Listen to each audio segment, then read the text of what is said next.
اصول یاد رکھیے گا۔ تو اگر کوئی آپ سے کہتا ہے کہ میلاد مصطفیٰ جائز ہے، آپ کہیں بالکل جائز ہے۔ وہ کہے قرآن و حدیث سے ثابت کرو، آپ کہیں کہ چلو میں بعد میں بولتا ہوں، پہلے تم یہ بتاؤ کہ ناجائز ہے، یس تو تم ثابت کرو۔ کوئی ایک آیت لا کر ایسی بتائیں، کوئی حدیث جس میں اللہ یا رسول نے فرمایا ہو کہ میلاد مصطفیٰ نہ مناؤ، اور جب اللہ تعالیٰ اس کے رسول منع نہ کر رہے ہوں تو پھر آپ اور میں کون ہوتے ہیں منع کرنے والے؟ بعض کہتے ہیں کہ جی سرکار نے ایسا نہیں کیا، صحابہ کرام نے نہیں کیا، نہ اس کا حکم دیا۔ یاد رکھیں یہ بھی کوئی قاعدہ ضابطہ نہیں ہے کہ اللہ کے نبی حکم دیں تو ہم کریں، حکم نہ ہو تو نہیں کر سکتے۔ صحابہ کرام کریں تو ہم کر سکتے ہیں، صحابہ کرام حکم دیں تو ہم کر سکتے ہیں، ورنہ نہیں کر سکتے۔ یہ کوئی ضابطہ قاعدہ نہیں ہے۔ اصل چیز وہی ہے جو میں نے آپ کو بتائی کہ اگر اللہ تعالیٰ اس کے رسول نے منع کیا ہے تو منع ہوگا، اور اگر منع نہیں کیا تو بالکل جائز ہوگا۔ اب میں اس کی آپ کو تھوڑی سی مثالیں بتاتا ہوں۔ دیکھیں آپ کی مسجدوں پہ گنبد اور مینار بنتے نہیں بنتے؟ آپ پوچھیں، کویسچن کریں، ہر مکتب فکر کی عبادت گاہ کے اوپر گنبد اور مینار ہیں، کیا اللہ کے نبی نے اس کا حکم دیا تھا؟ صحابہ کرام نے حکم دیا؟ یا اللہ کے نبی نے بنائے، یہ صحابہ نے بنائے؟ نہیں،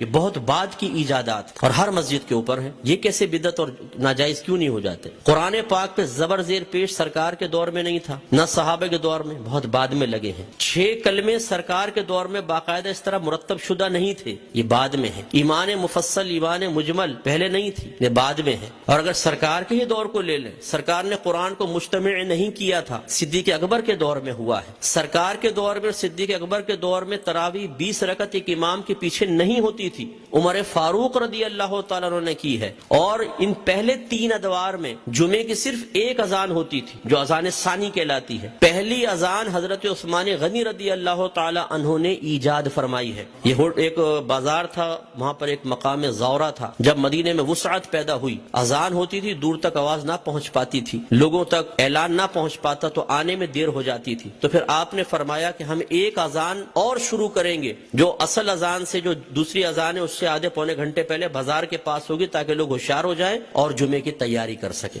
ہر مکتبہ فکر جو جمعہ پڑھتا ہے وہ پہلی اور دوسری دونوں اذانیں دیتا ہے۔ وہاں یہ کویسچن کیوں نہیں پیدا ہوتا کہ جب اللہ کے نبی نے نہیں کیا تو پھر حضرت عثمان غنی نے کیسے کر لیا؟ اس کا مطلب ہے جب ضرورت پیش آتی ہے تو یہ اللہ کے نبی کی تعلیم ہے، خود صحابہ کرام نے ہمیں تعلیم دی ہے کہ آپ کسی بھی ایسی چیز کو شروع کر سکتے ہیں کہ جس کو اللہ تعالیٰ اس کے رسول نے منع نہیں کیا ہے۔ اسی طرح مدارس کا قیام آپ دیکھ لیں، ان میں سلیبس ہم نے رکھا ہوا ہے۔ اور اسی طرح میں آخری بات بس یہ مثال دیتا ہوں، ہر مسجد میں جماعت کے کچھ اوقات مقرر ہوتے ہیں، فجر اتنے بجے، ظہر اتنے بجے، عصر، مغرب، عشاء۔ کیا نبی کریم صلی اللہ علیہ وسلم نے حکم دیا تھا کہ اس وقت جماعت کرو؟ صحابہ کرام نے نہیں، ہم نے اپنی سہولت کے اعتبار سے کیا ہے۔ اور یہ کہ